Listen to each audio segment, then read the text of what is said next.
Now, of course, we'd probably rather bet the UFC, but I mean, come on, we can't overlook the fact that every single weekend there's an LFA, there's a one championship, there's a PFL. In this case, there's a Bellator. Bellator has been stepping up the game, decent guys in the roster, as we're about to talk about. A lot of these guys, not only just great athletes that are young in their career, but a lot of former UFC veterans as well. So easier to get a gauge.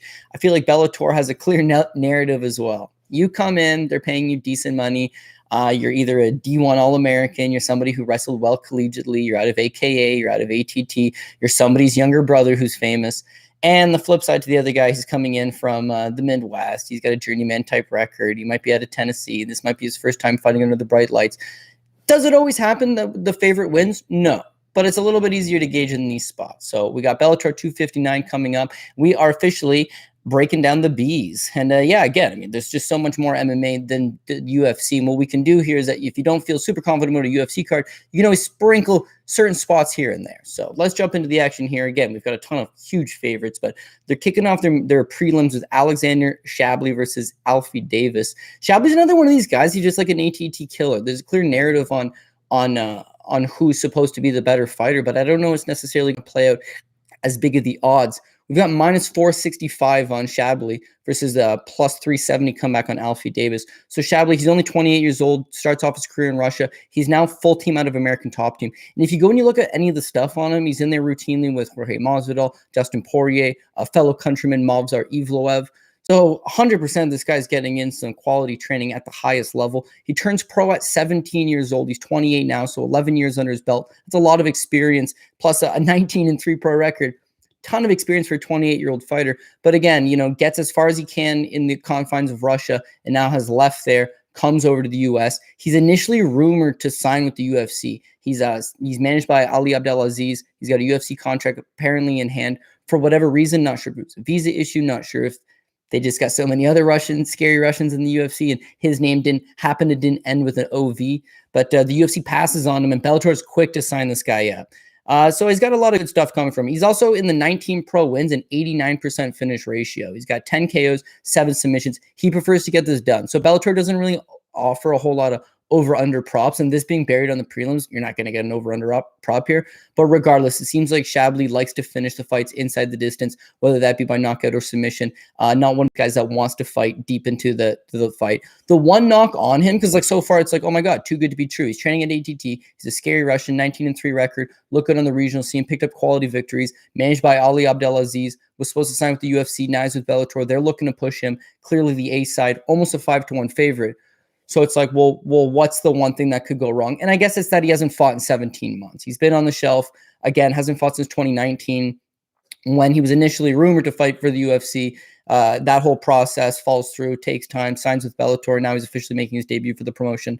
So exciting to see what this guy brings to the table. The thing is that because he's got all that under his belt, he's got the Russian, he's got the manager, he's got the amazing gym. I think that the lines makers are just way looking past Alfie Davis, who's no scrub whatsoever. So again, he's only 29. He's a year older. And out of London Shoot Fighters, which is the same camp as MVP. The reason I'm bringing up that comparison right off the bat is Alfie Davis, to a much lesser extent, fights a similar style. He's very fast-footed, quick on his feet, likes to move in and out of the pocket, but has almost like a long karate type stance. He's tricky, he's unorthodox, and he loves to kick. Kick. It causes his opponents to just almost stand at bay a little bit too long. And it's not that Shably's not a badass, but when we think about Russian badasses, we want them to grapple. We want them to get these guys to the ground. We want them to grapple as much as they possibly can. Shably's not a Russian grappler. Maybe that's why his last name doesn't end with an OV, but he's one of these guys that just likes to strike and predominantly likes to strike with his hands. So I guess the only worry is that Davis manages distance so well that if he was to stay to the outside and basically just use his kick arsenal to rack up points on the judge's scorecard, then it's possible that he could, get ahead of Shably, who's mostly just going to use his boxing and doesn't really have.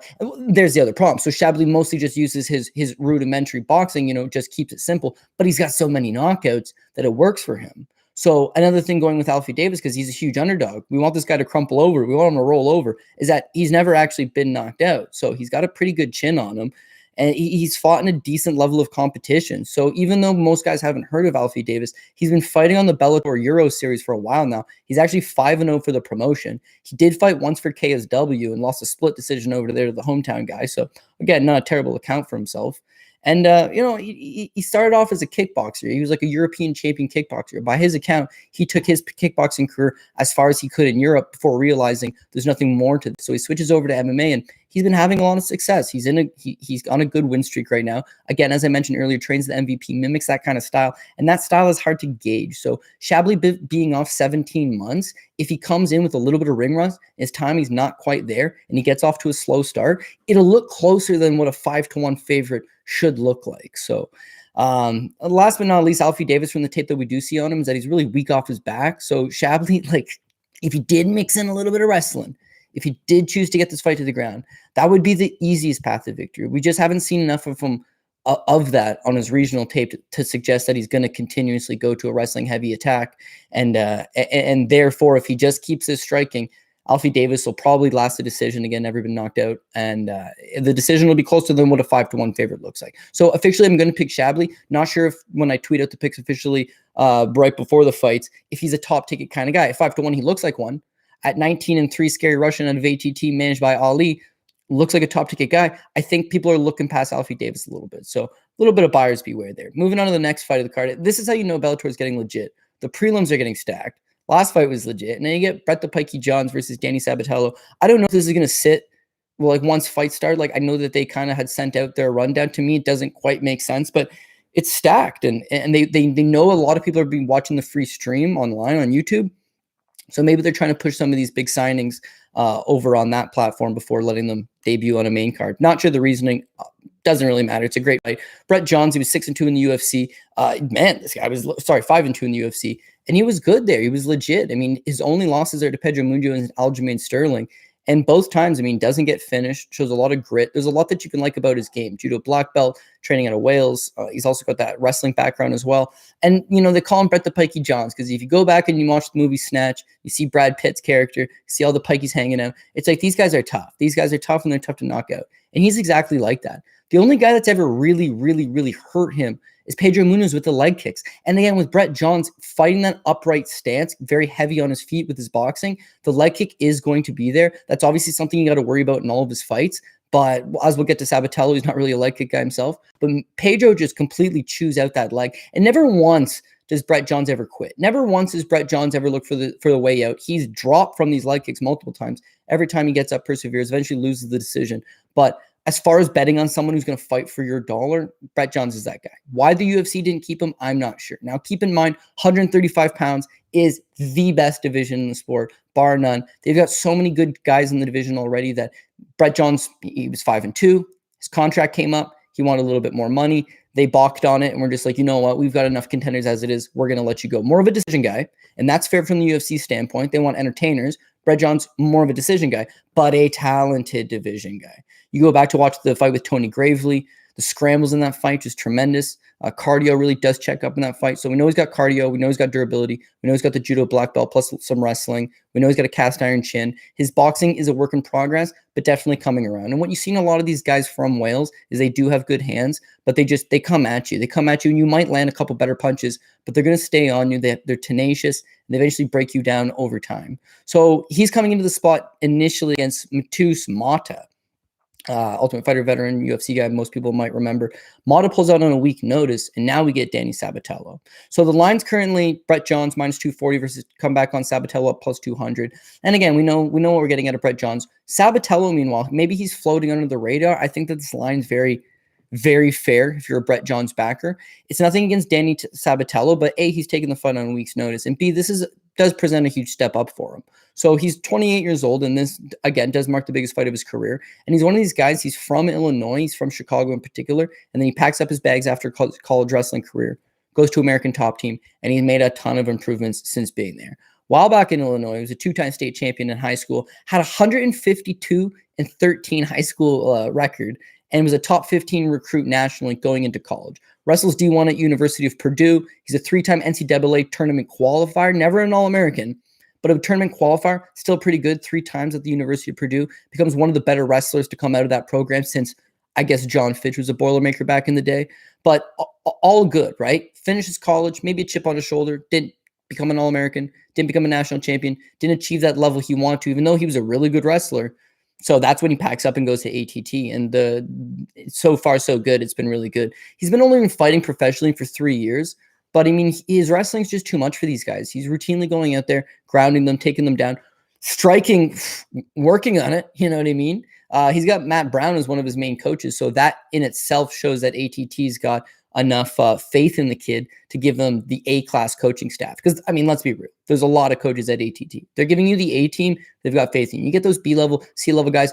Dude, you're still at ATT. Not everybody gets to go there. And those B-level and C-level coaches are some of the best in the world. But, I mean, to get Mike Brown, who's got so much more on his plate to do, a pretty big deal. So that in itself, they got faith in Sabatello. He ends up challenging for the Titan FC bantamweight title against Erwin Rivera, who later made it to the UFC and then later got caught because he murdered somebody, is now awaiting a jail sentence. But Sabatello gets TKO'd in the 4th round of that fight. He does win the first 2 on the basis of his wrestling. 3rd round, he starts to fatigue, gets tired.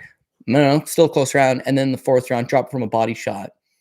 No good, tired. That was him, full camp, title shot. Does end up fighting for the Titan FC bantamweight title a few fights later down the road, but never really captures any of the magic. Wins the title, nothing overly impressive. Bellator now brings him in. He's on a week's notice. He's super amped up. You check out any of the interviews with him, he is pumped about this opportunity. He's very confident. He even thinks he's going to knock out Brett Johns in the 2nd round. But I don't think it's going to play out that easy. If Brett Johns' judo and wrestling is good enough to just negate Sabatello's wrestling, keep this fight standing, then Brett Johns is going to be slightly better, right? Is Sabatello going to be a little bit quicker? Sure, but there's not enough substance to his striking. It's still a work in progress, whereas Brett Johns will pressure and break him down. It's the shortened notice nature of the thing that really makes me think that Brett Johns has got this one. Because Sabatello, we've seen him fatigue in the past. We've seen him starting to take the foot off the gas a little bit once these wrestling exchanges sort of tire him. And you go to Brett Johns, great gas tank, and that Gravely fight. Gravely does the same thing.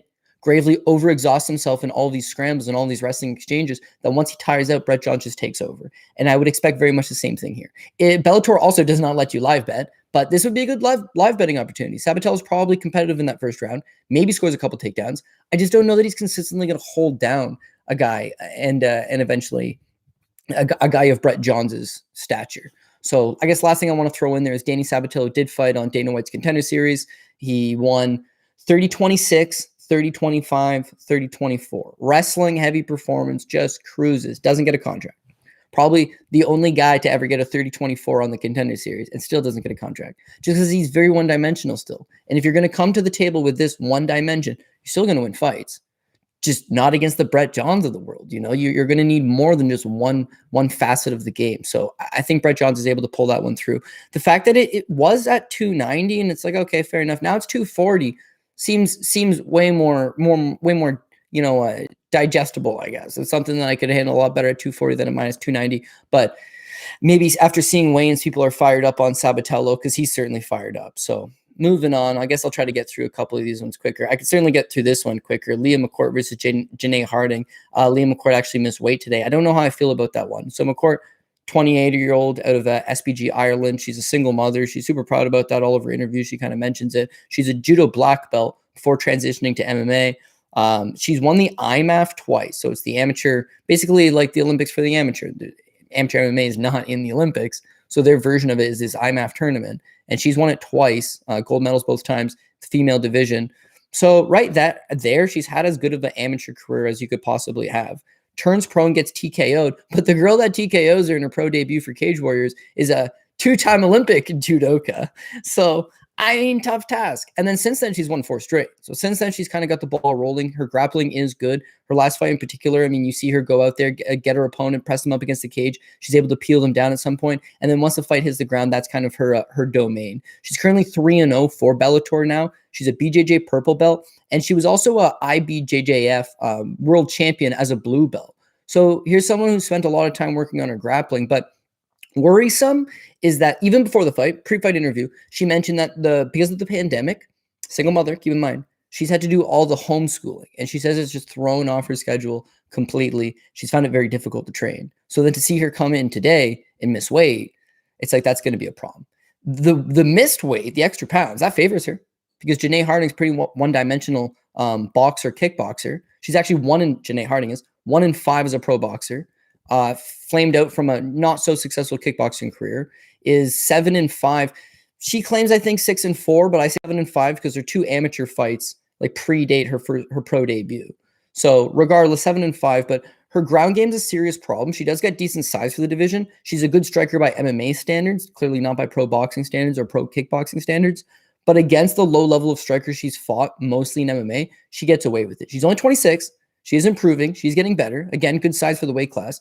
But she's got to keep this fight standing, right? The last fight against Jessie Miele, step in the better direction, but she's found no consistency in Bellator. She often wins one, loses one, has not really been able to gain any real momentum in the division. Her 3 wins, fairly low level. Her losses, again, okay level, the Amanda Bells of the world, the fringe contenders of the world. So this one really just comes down to the takedown. If Leah McCourt goes out there and is able to just peel her to the ground and establish top control, which is what I thought would happen, it's her fight to win. If Janae Harding can tire her and test her gas tank, take her into the deeper waters, stuff the takedowns, Harding, it is the tale of 2 fighters. The striking is all way Harding. Like Leah McCourt is very stiff and rigid with her boxing. So if the fight stays standing, it's Harding. If it hits the ground, it's Leah McCourt. What's going to happen? I'm not sure. Who does the weight miss favor? I'm not sure. Officially, I'm just going to go with Leah McCourt. I think that she will, because of the judo, she will at least get some takedowns in the first round, maybe 2 rounds. And if she can keep this 2-0 going into the third, shouldn't be a finish coming Harding's way. Probably bet the over on this fight, but there is no over on this fight. So 115 either side, or it's 115 McCourt, minus 105 Harding. Really, there's no sizable edge that I can get either side. On a 13-fight card for Bellator, maybe you just pass on this one altogether. Davion Franklin, he's minus 950. I won't waste too much of your time on this one. So he's a JUCO national qualifier. He's ranked 3rd in college, as far as junior college as a heavyweight. Guy's a great athlete. He's at Jackson Winklejohn in New Mexico. He played college football as well as his wrestling career. Does a little pro wrestling after college. Don't know why. Wastes his time in a little pro wrestling. But he's buddies with John Jones. So eventually John's like, listen, man, you're a great athlete. You're too slow to the ball to get this pro wrestling thing. But I remember you were a good wrestler. Why don't you come up to Jackson Wink, train with me, get some work in with me, see how far you can take this thing? And he's been taking it far. Ever since he went down to Jackson Wink, the whole staff is really high on him. They say he's a high worker. They say he's a guy that really is coming into his own. There was this weird scholarship program where Bellator would give fighters a contract with Bellator through this scholarship thing. Christian Edwards was supposed to be on the card as well. He's no longer in the card, got pulled off for medical reasons. But Davion Franklin is the same thing. He won the scholarship. That's why he got the Bellator contract. And Bellator's been matching up pretty light, right? They bring him in. He's got sizable advantages over these guys. He's beating them up. It's no problem. This is the exact same thing. Tyler King is 40 years old. Tyler King was on The Ultimate Fighter back in 2013. Got knocked out by Dan Spahn in 12 seconds. He's on a terrible run right now. He has not won a fight in years. But, he's a big guy. He played football too. He's 6'5". He's 248, 78-inch reach. It looks good. The aesthetics of it looks good. The crowd are into it because, you get to see a knockout and you get to see the 2 big boys. But it's long gone for him. Like, when he went on top, he was 6-1. He started off his career fairly good on, the East Coast, Massachusetts, Rhode Island regional scene, mostly with CES. But since then, it's been brutal. And beyond that, he actually came to Canada for a 2-fight stint. First fight, he gets knocked down in 3 seconds by Jared Kilkenny. I know. And then his next one, he gets knocked out in 56 seconds. So he goes to Japan where he competes for Ryzen. He took on Ali Akbari, which is a very difficult fight. But again, he gets knocked down a minute 29. So I looked at it. Since his little stint on Tough, he's gone 5-8, knocked out 7 times. His chin's no good. He's 40 at this point. It's not getting any better. He's very slow. He's very lumbering. He's very hittable. It's his classic Bellator setup match. So even though Franklin's minus 950, I get it. Laredo is currently sitting at Valerie Laredo minus 650 against Hannah Guy, who's a 2-1. Come back on her is plus 450. So again, we know what Bellator is trying to do. They want to promote Valerie Laredo. She's a Taekwondo black belt. She's gorgeous. She's 22 years old. That ace, my God. So they know what they're trying to do here. Unfortunately, being 22 and not being super experienced in the sport of MMA, they've got to match her up soft. And again, this is another matchup that is that. She's only 3-0. There's no need to push her for title contention. There's no need to push for her to fight some badass Invicta veteran or somebody who's established in the weight class. It's like she can take these fun matches. She's 3-0. Hannah Guy's 2-1. If the fight makes money, it makes sense. And in this case, it does make sense. So she's a better striker, clearly. We know that she's got some power, which is something you don't really see at this weight class a whole lot. But that goes back to that Taekwondo background. She's at ATT as well. She's one of these people that they are investing a lot of time in, both Bellator and American Top Team. I can see her getting better. It's just they can't move her around too much too soon. So I look into Hannah Guy because honestly, I don't know who the hell she was, right? And she's 26 years old out of Mississippi. She's the only pro fighter out of her gym. There's only like 5 or 6 other fighters out of the gym. They're all amateur fighters, including the head coach of the gym was an amateur fighter. And now Hannah Guy is fighting successfully as a professional. She turns amateur at 2-1, actually goes 5-0 as an amateur, then turns pro in 2019. She's gone 2-1. She's got 2 wins by submission, the 1 loss being by split decision. She's a grappler. Like, she clearly likes to try to get these fights to the ground and grapple, but the striking's not quite there. My worry is this is what it comes down to. The line's off when you consider that if Guy does get this fight to the ground, there's going to be some success to be had there. The grappling versus striker narrative, I hate to pass up on the grappler. What I really keep banking on is you've got someone in Hannah Guy who's the only pro fighter from her gym in Mississippi who trains with, a small little ragtag bunch of amateur fighters, is now getting ready to take on Valerie Laredo, who she's at ATT, man. She's got the best team around her at all times. She's got the best training partners. She's got the best of everything. So all I'm getting at is whatever Hannah Guy is going to come into the cage and present is certainly something that Laredo has been facing every day for the last 8 weeks. Whereas Valerie Laredo does pack a lot of power for this weight class, right? Moves tremendously well for this weight class. Does have tricky, unorthodox Taekwondo-style striking. That's all stuff that, does Hannah Guy have that in her gym? Is she preparing for that? So I'm leaning towards pass for the simple fact that everybody loves Laredo. There's a very clear narrative here, and it is still women's MMA. She is still 22. She is still young and green. The line is minus 650, but I'm still not foolish enough to take the punt play on the other side. Aviv Ghazali, he's a very similar situation. He's only 20 years old. He's the younger son of Haim Ghazali, who's 4th degree BJJ black belt under Renzo Gracie. Just at 48 years old, just won his bare knuckle boxing debut for BKFC. Dude's also a Bellator veteran, fought Ryan Couture a couple times. Actually made his pro debut in 1998 against Carlos Noon. Shout out to Canada's former champion. All I'm saying is Haim Ghazali is an absolute stud badass. He's the greatest mixed martial artist from Israel. You've got Aviv Ghazali, again, only 20 years old, but it seems like he's just born in the fire with him. He's probably had his dad training him since he's a young age, and his jiu-jitsu is awesome. So he's 5-0 with Bellator. They signed him right off the get-go, right? He makes his pro debut for Bellator. He's currently 5-0 now. He's had all 5 wins in the first round, all 5 wins by submission, including a 18-second heel hook off a Imanari roll. The kid seems to be the real deal as far as his grappling goes. The question is, when you watch him, because he can Imanari roll to get the fight at the ground, but his wrestling is not bad as well. Is that he does seem very anxious in there. For a guy, again, not a whole lot of experience, and he's so young that he forces a lot of the takedowns. He gets out there and he's aggressive and he just forces it to the ground as fast as he can. And then the submission comes shortly thereafter, so he doesn't have to worry about it. But if somebody extends him, somebody can get this fight into the second and the third round and stuff a few of those takedowns, then he could have an issue.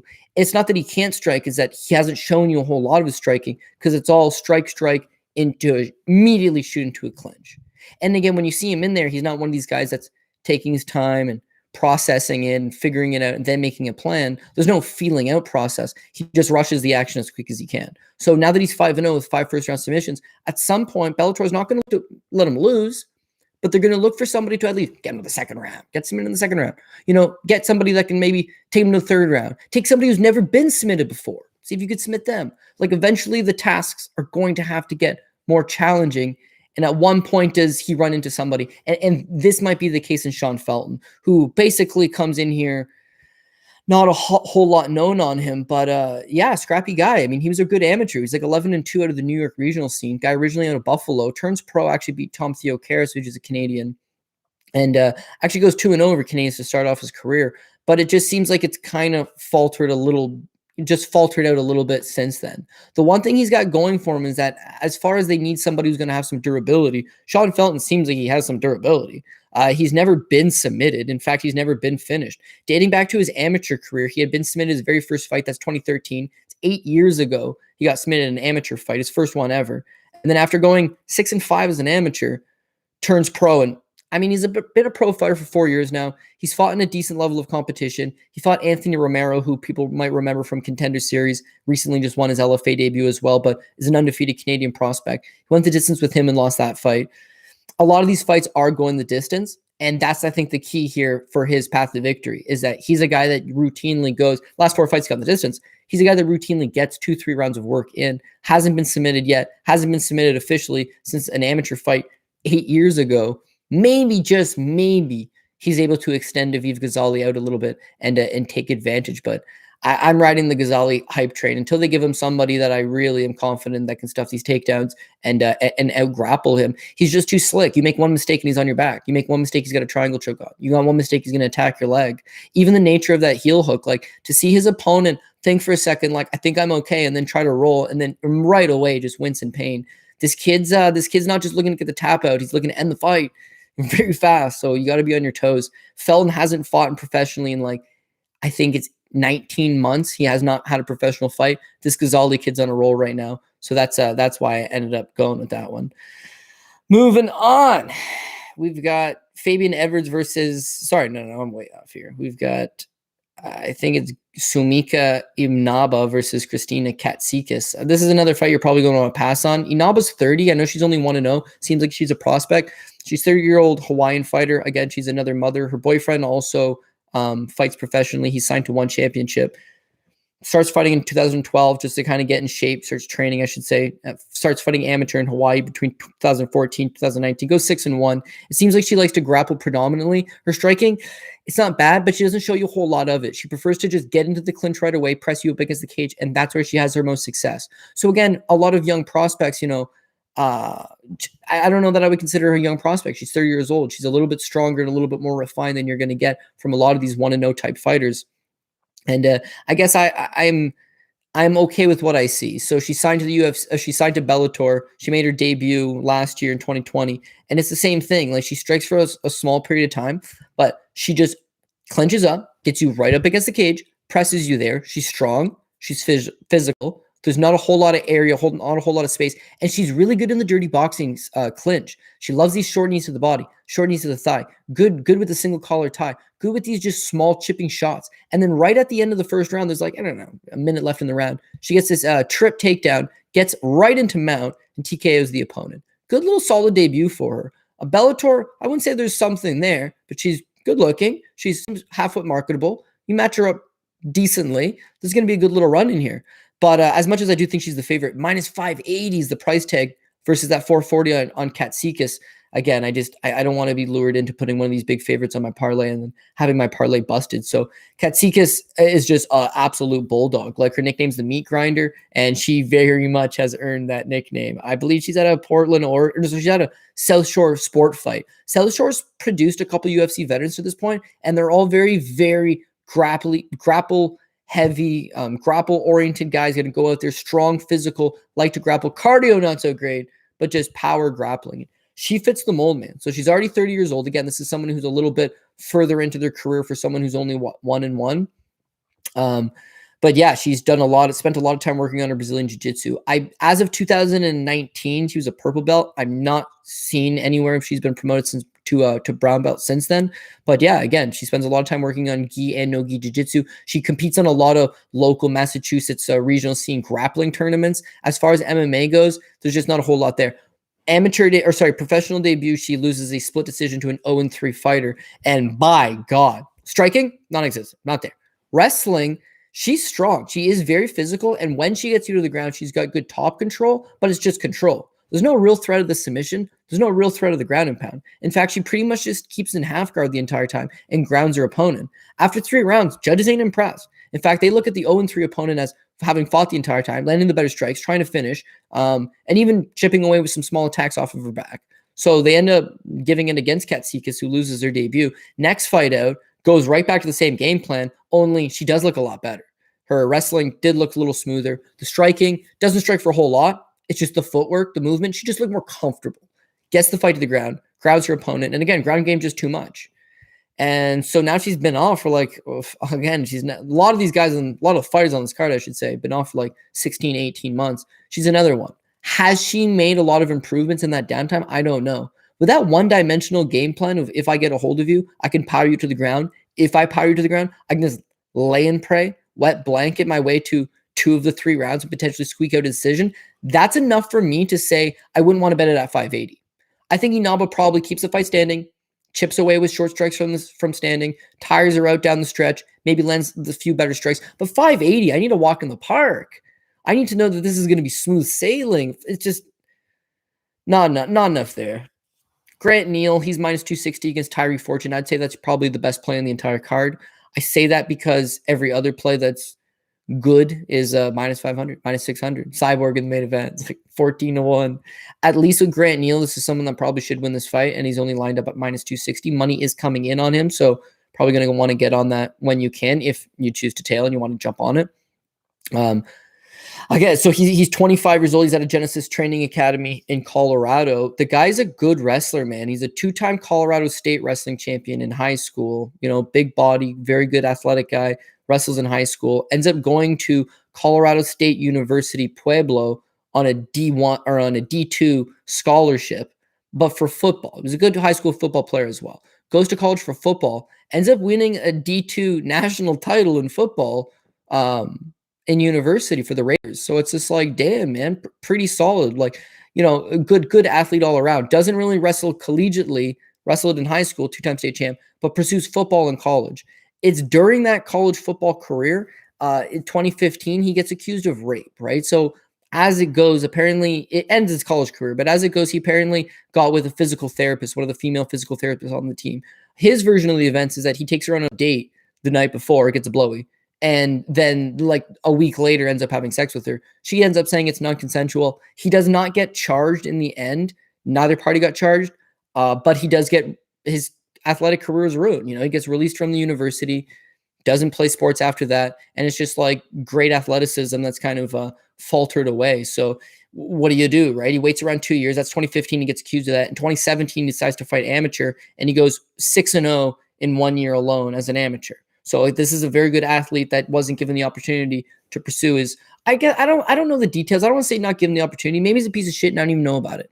But from my understanding, it gets dropped, and it's like you're a free man. You're free to pursue athletics, and he's got a standout amateur career. He turns pro. He's 4-0 under the Bellator banner. He looks solid. He's got good wrestling. He's got good cardio. I look at him like a poor man's Curtis Blades, or at least a young developing version of Curtis Blades, where he's just going to be able to get on top of you, take you down, use that wrestling, rinse and repeat because of the cardio. Lesser athletes are going to just fold to him. Now, Tyree Fortune's also 5-0, so it looks good. Maybe that's why he's not a big-ish underdog, I guess.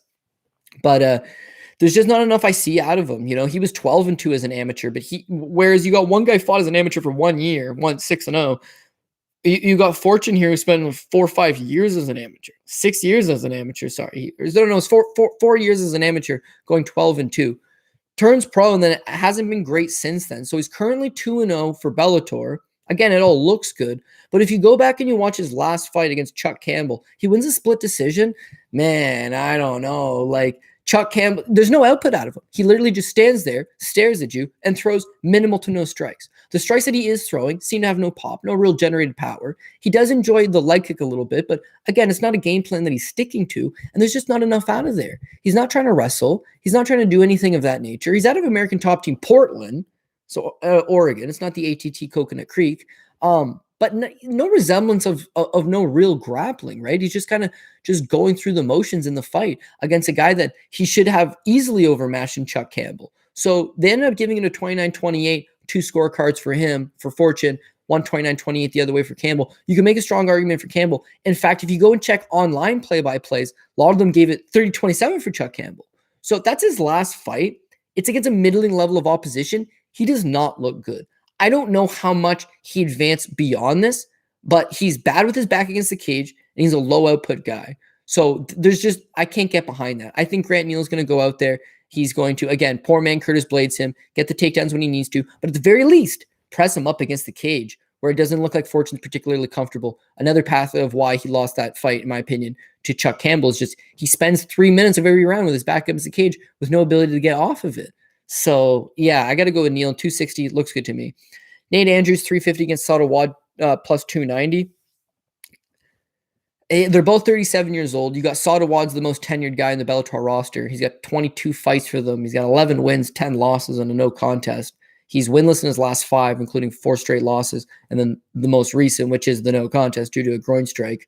I think he's probably seen some better days at his best. He's got some big wins for the Bellator. He's one of these guys that they always slotted on to their main cards. He was a company favorite. If he won, chances are he knocked you out. If he lost, chances are he got knocked out, or at least got finished. But they were always entertaining fights. He never really seemed to get over the hump. I guess his career best win would have been that first fight with Will Brooks way back when he upset as a big underdog. Will Brooks went on to win a Bellator title, but didn't go on to do much beyond that. If this is the last ride for Sadowad, it's been a very memorable ride, and I still think he's live here. The line doesn't suggest he is, saying that he's a plus 290 underdog. But yeah, I like Nate Andrews. Issue with Nate Andrews, it's like a promising career got wasted on the regional scene. He's 37 years old. He's 16-3.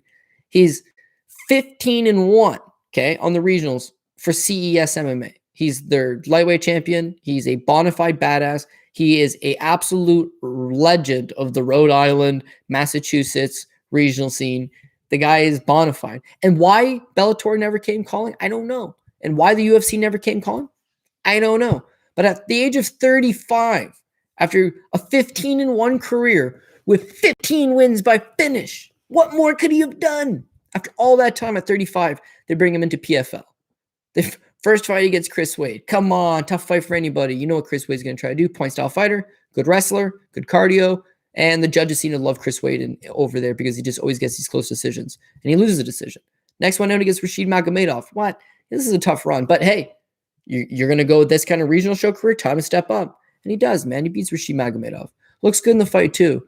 Is there any one thing that he does incredibly well? Maybe not, but man, he's got such refined skills everywhere. He is a good striker. He has got good power, but they call him Nate the Snake for a reason. He's got just a slithering ground game. He finds the neck. He's going to submit you.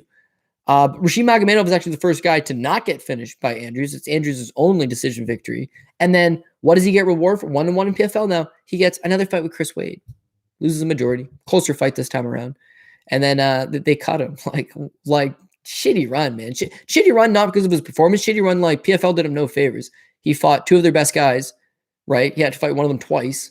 They were all decisions. They were all competitive. And just like that, he's released. So it was cool to see Bellator pick him up. At 37, does he got a run left in him? I think so. I don't think he's over the hill. I think he hasn't taken a whole lot of damage in his career either.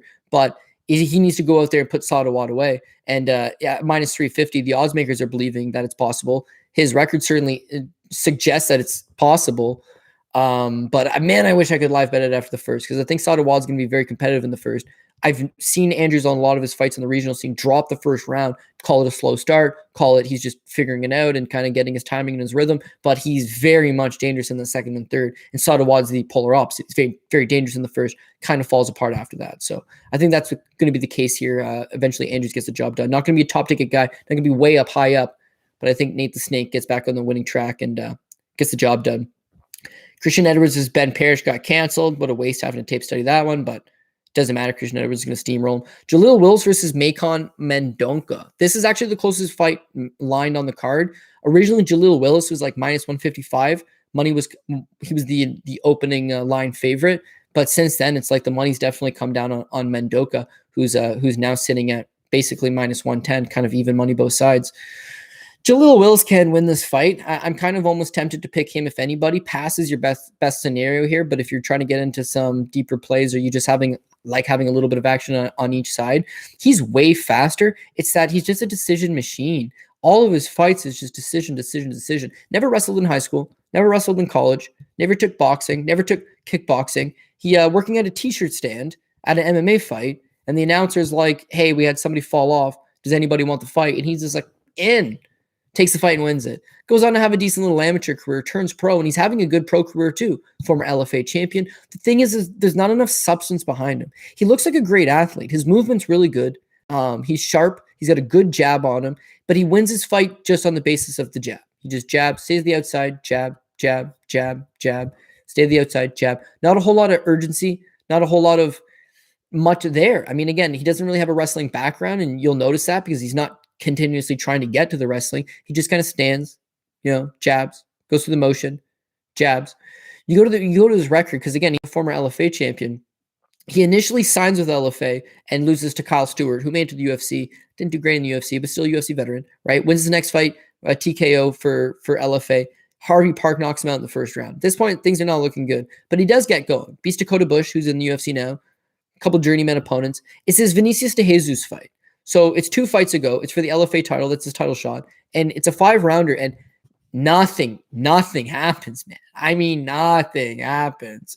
Like, very boring fight. At the end of it, the commentators are speculating, and of the 2 of the 3 guys, one guy doesn't even say anything, but of the 2 guys speculating, both of them sided for Vinicius de Jesus on the basis of, well, he moved forward, and he does actually really chop up Willis's leg with the leg kicks. Chops him down all night. The leg kicks there all night, slows him down a little bit. So you're looking at damage on leg kicks and forward motion. Judges disagree. They end up going with Jaleel Willis and affording the title. And then Bellator comes in, handshake for the new champion, and release him from his contract. So even though he just won a 5-round decision, they're not impressed. They claim budget cuts or whatever they told him, but they release him right after the fight. So you go back in his record, and this is interesting. He fought for Bellator once in 2016. And after winning the fight against Omar Johnson by decision, they didn't offer him a contract. His fight before that, he beats Chauncey Foxworth by decision for World Series of Fighting.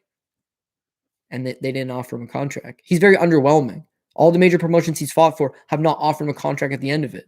So wins the LFA title, they release him. Bellator needs a feeder guy for Patricky Pitbull.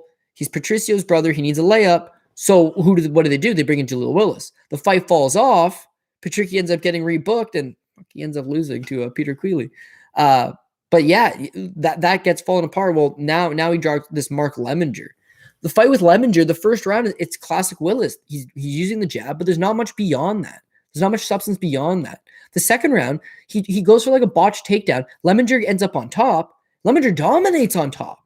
3 minutes of top control. Easy. At the end of the second round, takes his back, sinks in both hooks, fishes for the choke, round ends. Third round back standing, and without Willis initiating the shitty takedown attempt and getting reversed, Lemminger doesn't get the fight to the ground. So Willis out jabs him. It's a close fight. I had money on it. I had Willis. Woof. Way closer than I would have liked. Because again, he's a big favorite. Not the performance I thought, especially out of a guy who's booked to fight Patricky Pitbull, but he does get the win. And again, it's the same thing over and over out of him. Whereas Mendonca, he's just going to come forward. He does have a suspect chin, no doubt about that. He lost 3 fights in a row back in 2017 to 2018, but Matthew Frinku for LFA knocks him out in minute 36. Christina Aguilera, who we see in the UFC, not doing good in the UFC, he knocks him out in 27 seconds. So the chin's not quite there. Even his last fight, I can't pronounce the name, Bats Burrell Dangadarj. Anyways, it's his last fight for LFA, and it is for the title. Willis vacates. Willis goes to Bellator. Title becomes vacant, and you have Mendonca booked in to fight it. He gets dropped in the first round of that fight as well, but he recovers, and once he recovers, he takes over. But his chin's not very good. What's going for him well here is that Willis is not a puncher. Like, he's not gonna keep this guy off of him. And Mendonca is regional scene. Again, he's losing to these guys, and he's not looking good doing it. He's in Brazil. Then he leaves Brazil and he comes to Blockhouse. Once he gets to Blockhouse, he starts pulling off a couple decent little upsets. Beats Cassius K, beats Devin Smith, started to look better. Grappling is improving, but it's mostly just like this aggressiveness of striking. Blockhouse more or less goes to shits. There's not a whole lot of guys training out of there anymore. So he leaves and goes to King's MMA, and that was his last fight for the LFA title, whereas at King's MMA. And like, again, he's 6'2" with a 77-inch reach. He's a big, strong guy. He moves forward on you. You've got to sting him and get him off. If not, he just keeps coming forward. And I think that's where he could beat Jaleel Willis, is that Willis tends to back up and mostly just jab and allows his opponents to dictate the action. And so if Mendonca is the one moving forward, landing some leg kicks, letting his hands go, trying to mix it up, and Willis isn't trying to take this fight to the ground, it's going to be close. Going to be close. So the guys that got Mendonca at plus money, good on you. I get it. It's going to decision. It's going to be a close decision. Why not have that plus money guy in there? But now that it's even money, it's like I really think that Willis might just win it off his jab. But the fight's going the distance. It's not going to be the most, eventful fight. It's not going to be the most entertaining fight on the card. But so many other spots. What can you do? You can't have too many expectations. 3 fights left. Won't waste too much of your time here. Fabian Edwards. He's Leon Edwards' younger brother. So I think he's like 1 year younger. He's 28. Leon Edwards is 29. They're out of the same camp in the UK. There's a lot to get excited with Fabian Edwards. He's the bigger guy, but as far as his amateur career goes, he's 10-0. 10-0 and just looks spectacular. Again, you've got a brother now fighting in the UFC who's doing great things. Sky's the limit for this guy. But he does not fight like Leon Edwards in the slightest bit. He's a lot more of a striker, whereas Leon likes to grapple a lot more. And he's just not as tricky, not as crafty. We see it all the time, man. There's so many siblings that fight in MMA. They're not always good. One's really good. The other one's not necessarily going to be just as good. A lot of the times it's, one of them's good, the other one, not so much. In this case, Fabian Edwards looked just as good as Leon Edwards. He's, doing great things. Doesn't sign with the UFC. Maybe that's his flaw. Who knows? There's rumors he's going to sign. Again, he's another one of these guys that apparently has got a contract on the table, but opts to sign with Bellator, figuring this is better for me in my career. It starts off good for Bellator, right? But they've got to match low-level guys, European talent. And again, he's only 1 year younger than his brother, who's fighting the best international talent in the world. Whereas Fabian's like slow grinding guys from the Bama regional scene, from the UK regional scene, from just the regional scene in general. But I'm buying into the hype. I think this guy's the real deal. It culminates in this Mike Shipman fight. 2 fights ago, it's in 2019, he fights Mike Shipman. He's a minus 350 favorite. Your own, Cody Safdie, all in the guy. Why? Because again, Leon Edwards' brother, striking looks pretty good. No one's been able to solve it yet. He's undefeated. Okay, no, 350 favorite over Mike Shipman, who's, pretty one-dimensional. My God. Shipman takes him to everything he can. Split decision win for Edwards. Shipman should have won. He really should have. I got lucky. Got lucky to cash the ticket. Shipman basically just, he controls him up against the cage so effortlessly. Like, Edwards has got no ability to get his back off the cage. It's super worrisome. He just looks like a fish out of water out there. But it was a moment where I was like, damn, he just got exposed tonight. And he still got the victory. And I'll take it. But there was no way I was jumping on him moving forward, especially because they kept making him, a sizable enough favorite. So he gets his next fight against Costello Van Steenis. And even though I was tempted because he was the underdog, it was just like, I learned my lesson. That one's a split decision. He loses it this time around. He's more competitive than he was the last time against Shipman. But I really think that there's a strong physical guy is going to be able to either A, take him down and hold him down off his back. He's not all that good off his back. That would be a very good path to victory, is just be a hard-nosed wrestler. Or B, you can't take the fight to the ground. Just press him up against the cage. Press him up against the cage. He's shown an inability to get his back off there. If you can at least do it for 2 of these 3 rounds, you're going to end up getting the decision. And I mean, that plays right into Austin Vanford's hand. 100%, man. I mean, Vanderford, obviously everybody knows him as Paige Van Zandt's husband, but I mean, yeah, at his base, that's what he is. He's a wrestler. He's from Alaska originally. He's a 2-time state champion in Alaska. And I mean, he, was a solid wrestler in high school. Then he ended up wrestling at University of Southern Oregon in the NAIA program before settling in full-time in Portland and ended up being at Gracie Baja Portland. So he's right from high school. He's a wrestler. He moves to college, wrestles in college, goes to Gracie Baja in Portland, which is just, a gym that's just very, very heavy with a lot of these grapplers. And he's making it work for himself. Undefeated as an amateur, undefeated 10-0 as a pro now. You see him on those Chael Sonnen Submission Underground shows where he's grappling with some of the best guys in the world. Richie Martinez, he submits him in overtime. Like, pretty crazy. Yeah, he gets submitted by Gabriel Checo, but again, Checo's a black belt, a veteran in the sport. As far as jiu-jitsu goes, very, very good. But he's out there testing himself with the best guys. He's got a power wrestling style. He's very strong. He's very physical. He's good on top. He hasn't been fighting the best guys going, but the level that Bellator has been feeding him, he's been able to have his way. He hasn't been needing to get tested. But he does seem like one of these guys that's, a physical, very physical, strong, athletic guy, powerhouse. Cardio does seemingly translate. And at 31 years old, not young, not like a prospect up-and-comer we need to keep our eye on necessarily, but like, got the man strength. This is, again, a more refined version of him. He's not a 22-year-old prospect who's shacked up to Paige Van Zandt, who's just got a lot of hype. He's been out there proving it. Fought on Contender Series, won. Dana didn't give him the contract, but that was wrong place, wrong time. And I don't know, maybe he was just trying to spite Paige. Like, I really don't know. But Vanderford looked good in that fight as well. He's looked good in his 3-0 run in Bellator so far. And currently he can be had at minus 260. I think it's a very fair price tag. So Austin Vanderford's definitely somebody I'm going to look to have. If I could bet the fight specifically by decision, it's a main card fight. Maybe if your book offers a main card prop, I would think that's his path to victory. But he also does have a nasty head and arm choke, just as Richie Martinez.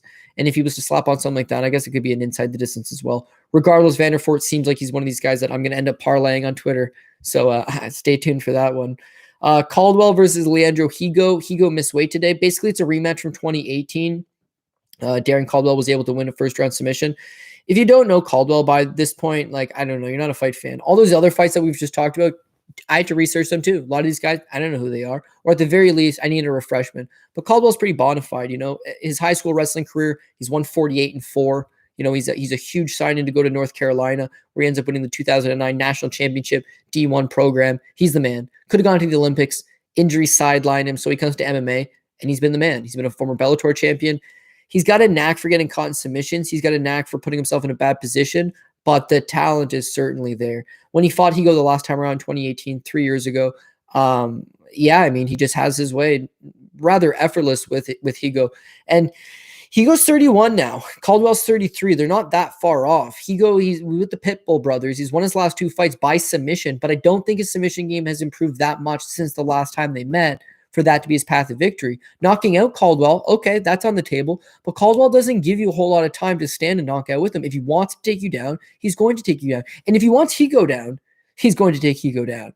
Now, he's kind of been a little bit lost in his career. Like, he starts out in Arizona, was training in Arizona, lost for the first time to Baby Joe Taemonglo on a Bellator card that got hit, and then he got caught in the guillotine choke.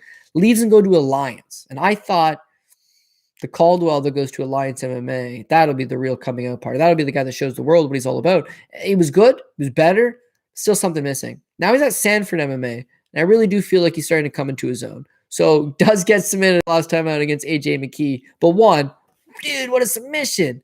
And 2, that was at 145 pounds. Caldwell is a natural 135er. When he makes weight, when he's in shape, when he's good to go and has a good weight cut, he is an absolute force at 135. Most guys can't stand up to him. He's not going to have that same problem that he did his last time out at 145. And furthermore, against this fight with Higo, again, Higo just doesn't have the submission game that McKee does. If the fight stays standing, Higo could be a brawler, come forward, bruise him up a little bit, but I think we're just going to see Caldwell get this fight to the ground when he needs to. Sitting at minus 335, again, another one of these big favorites. He's not on my most confident side of things, just because we've seen him tap out due to injury. We've seen him tap out due to a submission that kind of looked like he should have been able to get out of it. We've seen him make bonehead decisions. He is 33 years old, so one would imagine maybe he's going to start to take a step backwards. But even then, what we do know, what we have seen, this is his fight to win. He did it last time around. He should do it this time around. And then last but not least, Higo missed weight in his last fight, coming in 4 pounds overweight.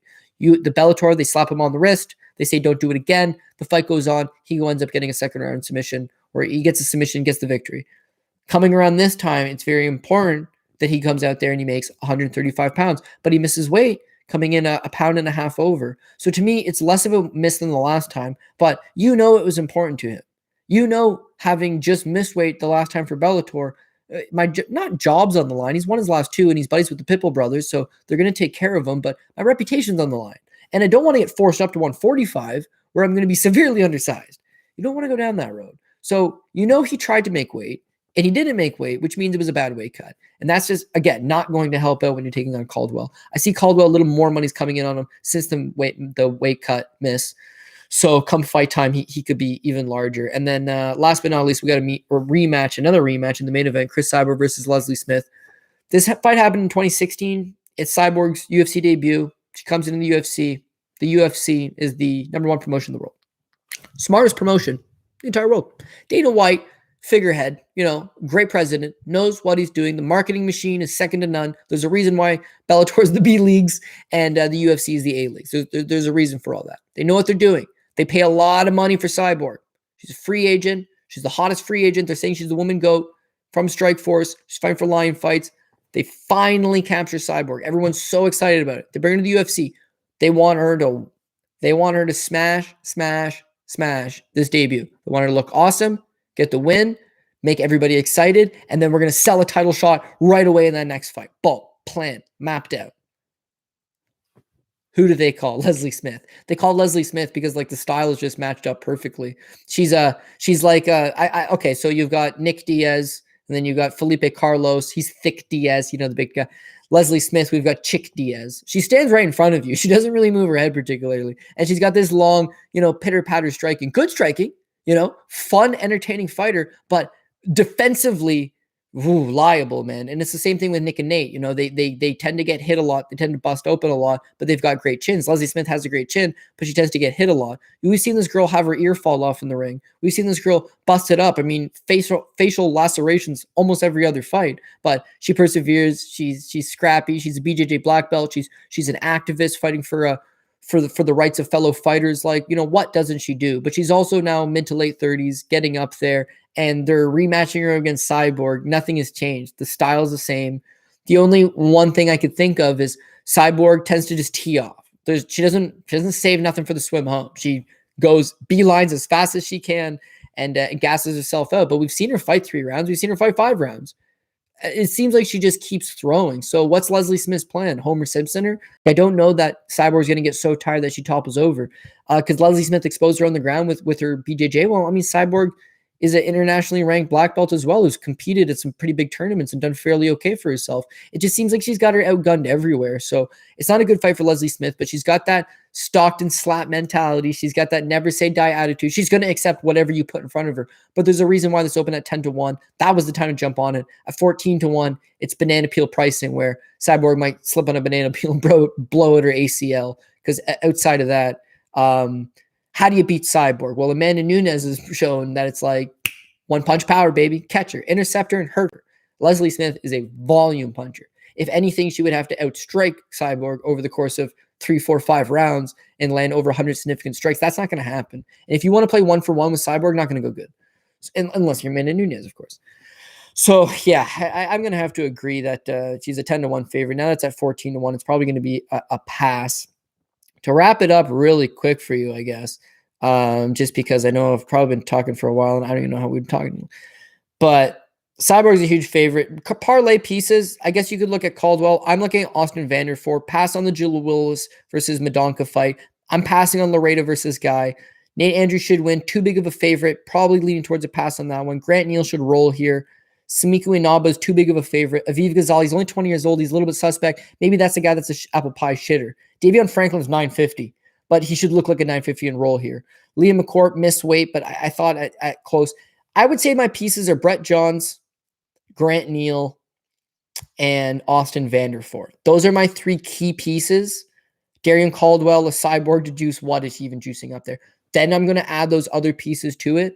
But I think Vanderford gets this fight to the ground, controls it, picks up a decision victory. I think Grant Neal, same thing. He's going to have wrestling. He's going to have cardio. He's going to be able to press him up against the cage and get the victory. And I think Brett John's going to be a little dicier in that first round. But once he starts to tire Sabatello and stuff those takedowns, he should be able to box him up. If I do get an apple pie shit in, it's going to be second fight of the night. I could rebuild, but I'm hoping that's not going to be the case and that Brett Johns goes out there and makes a solid promotional debut and gets the victory. So fun fight card from Bellator. A lot of good lines that I do like. I guess we'll have to monitor to see where things go. But yeah, if you like watching more than just UFC, then thanks for tuning in today and checking out some of the fights. And I know that there's a higher likelihood that people will tune in next time if some of these fights cash through. Not some of these fights, all these fights. So research's been done. Good luck. Leave it up to the hands of the MMA gods. And hopefully we can get a little Bellator 259 action